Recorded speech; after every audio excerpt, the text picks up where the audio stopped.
Northrup, and I am here with my dear friend Barbara Stanny, who is the world's leading expert on women and wealth. And Stanny was part of the very critical team that helped get me out. Well, I mean, I got myself out of debt, but it was working with Barbara that gave me the inspiration and the fire under my ass, and working through your overcoming under earning work. So she has written several best-selling books. One is called Prince Charming Isn't Coming, How Women Get Smart About Money.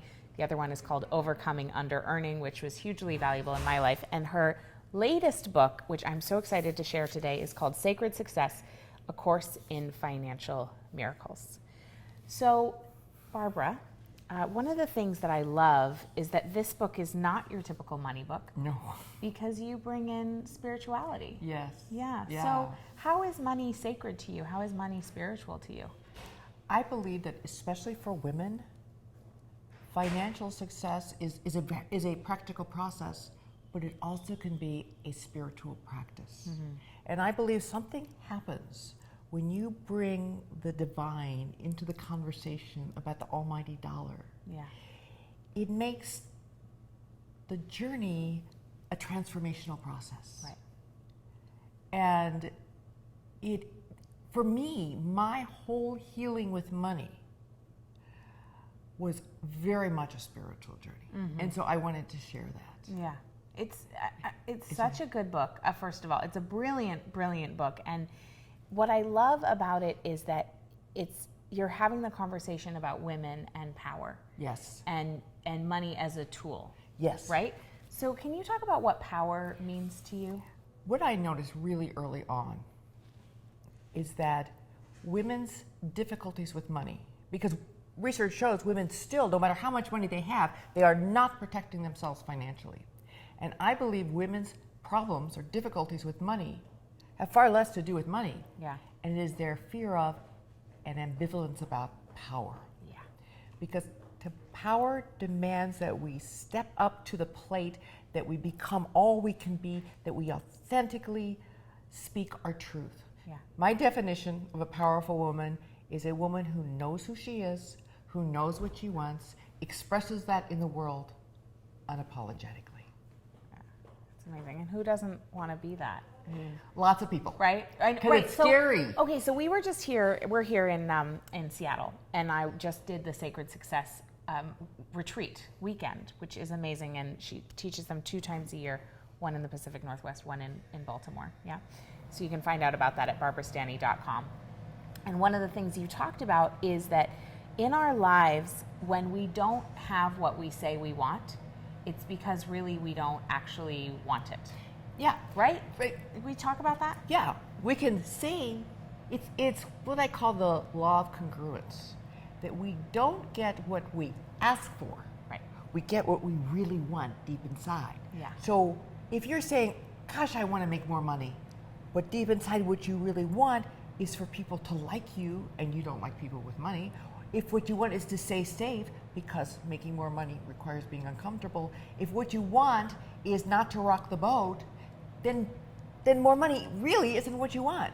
And so the key is really discerning, kind of getting that conflict in there and discerning what is your heart, the deepest part of you.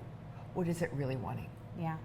And one of the things we talked about this weekend, which was so powerful, is discerning between the voice of the ego and the voice of the soul. And you've been a student of A Course in Miracles for over 30 years, right? And is that where you first were introduced to the concept of the ego and to the soul? The Course really delineated it so I could understand it. The Course actually doesn't use the word soul. Right, I didn't think so. No, I have not read it personally, but... Yeah, no, it doesn't use, but that worked for me. Yeah. And so what I realized that there's 2 sources of power, like a plug. Yeah. And which one you plug into depends on what you will create. Yeah. And and each of these sources has 2 voices. Mm-hmm. And there's one is the source of fear, that's the source, and that's the voice of the ego. Yeah. The other is love, and that's the voice of the soul. And the ego always speaks first, and it always speaks loudest. Yeah. And the soul's very quiet, and it needs stillness to hear. And the ego the ego, its whole job is to protect us. The ego is not bad. Yeah. The ego's whole job is to protect us, to keep us safe. And it learned how to do that when we were kids. Yeah. But the trouble is what kept us safe and helped us survive as kids will suffocate us. As We adults. go, oh, yes. Right. And so the trick is to find time and the stillness to tune into that quiet voice of your soul, which is the keeper of your purpose, is the keeper of your deepest wisdom. So really, in the kind of the construct of sacred success, our success, like true sustainable success or spiritual success, comes from being called by our soul, not by pursuing money necessarily. Would you say that's true? In sacred success, it's the paradox of sacred success. Sacred success, let me just explain. Yeah. Sacred success, there's 3 levels of financial development. There's survival, stability, and affluence. The sacred, overcoming under earning Right. is the journey from survival to stability. Right. The journey from stability to affluence. And survival, just not enough. Yeah. Stability, enough. And affluence is more than enough. And the journey from enough to more than enough is what sacred success is all about. Yeah. But here's the paradox. In order to reach financial stability, you have to have a profit motive. Profit is good. Right. Money's important. Yeah. But once you reach financial stability, because for most women, once they reach financial stability, they're no longer motivated by money. What motivates us, generally speaking, is the desire to help others, to contribute to our communities. Right. And so the primary goal of sacred success is no longer profit. That's a desired outcome. But the primary goal is greatness. Greatness means doing what you love that can help others in a way they needed to be helped. Yeah. And when the world's pain, when the world's hunger intersects with your bliss, your joy, your gifts, that is greatness. So beautiful. And you are absolutely operating from your greatness doing this work. I mean, sitting and watching in this workshop for 3 full 4 days. days, 4 days, well, 3.5, whatever it is. Yeah, it was amazing. You were just on fire. The one-liners were incredible. I took copious notes. As Stanny knows, I go to a lot of workshops. And this one, really, I got a huge piece for myself, which will continue to unfold. I'm still very much processing around doing less, because that second step, there's the call to greatness, and then that second step is the surrender, receptive surrender. I can't even remember what it is. I think that's good. I thought for sure you'd block it surrender. completely. No, I'm here. I'm with it. And that piece, like doing less and listening, that your soul's voice needs stillness in order to be heard. And I can be so addicted to being busy and to proving my worth through activity and productivity. And oh my gosh, if every hour of the day wasn't spent doing something that was furthering my goals, then, it's a waste. And so that really came up for me this weekend. I just want to publicly say thank you, because it's a game changer. And I know that that's going to shift some things in really beautiful ways. And I know that there are others listening who I know you're addicted to busyness too. I think busyness is, for many women, our drug of choice. It is. And it's our drug of choice, so we don't have to stop. Because when you stop and you have downtime, what happens is these painful feelings, often the demons you've been dodging, tend to come up. Right. And the tendency is to get into busyness. Yeah, better get on Twitter. Yeah, or Email. eat, or whatever. whatever your drug of choice is. Yeah. And for many, it's busyness, and they don't realize it because it's the ego's way of making you feel productive. Yeah, and important. And important. Worthy. And worthy. And all those things. And the worth, for you to really achieve greatness in the world, you need to find the worth inside of you. Right. Because the external can never make you feel worthy, Right. and the external can never make you feel less than worthy. Right. It's that inherent, Yes. unshakable internal. Yes. And I believe that sacred success is a healing journey. Yeah. That's not just about money. It is about becoming all you can be. And I use the example of a sieve. And I say we don't even talk about money until the third day. Right. Because the first 2 days are spent healing those parts of ourselves so we can become a container that can hold the abundance that will come to us.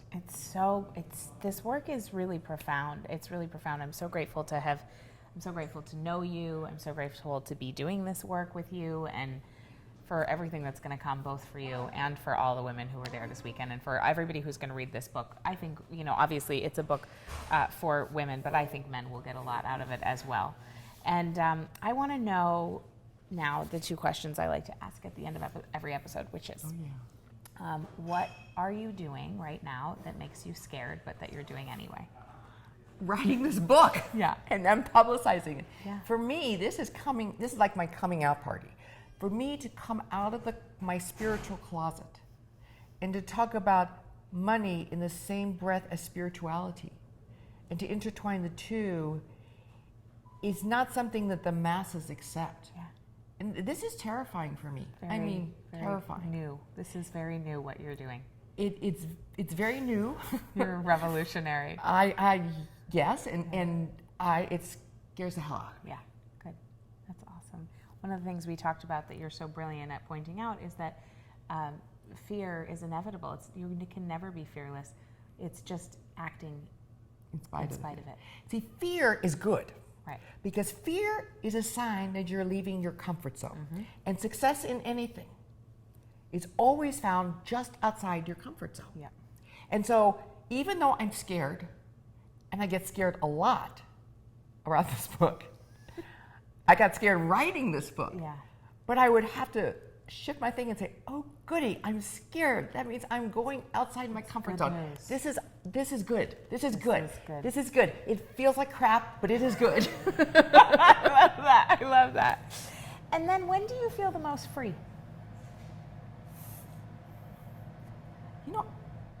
I feel free all the time. Cool. I haven't really thought about that. Yeah, that's awesome. I feel completely free. Because I don't do anything I don't want to do. Yes. That's freedom for you. That's freedom for me. That's great. And people call me selfish, my family. And I say yes. Yes. I am. Exactly. Yeah, you've created a beautiful life. You're doing amazing work. Yes. And I want you to go get yourself a copy of Sacred Success for yourself, and then for the other women who you see a spark in your life, who you know have greatness within them and need a little help answering that call, because this book is your guide to answering that call. And go to barbarastanny.com and find out if Stanny's coming to a city near you. So thank you so much for coming on my show. I wanted to have you on Glimpse TV for years, and we're just doing it now, so thank you. Maybe that's why I had to write a book, to be on your show. I think so. I love you.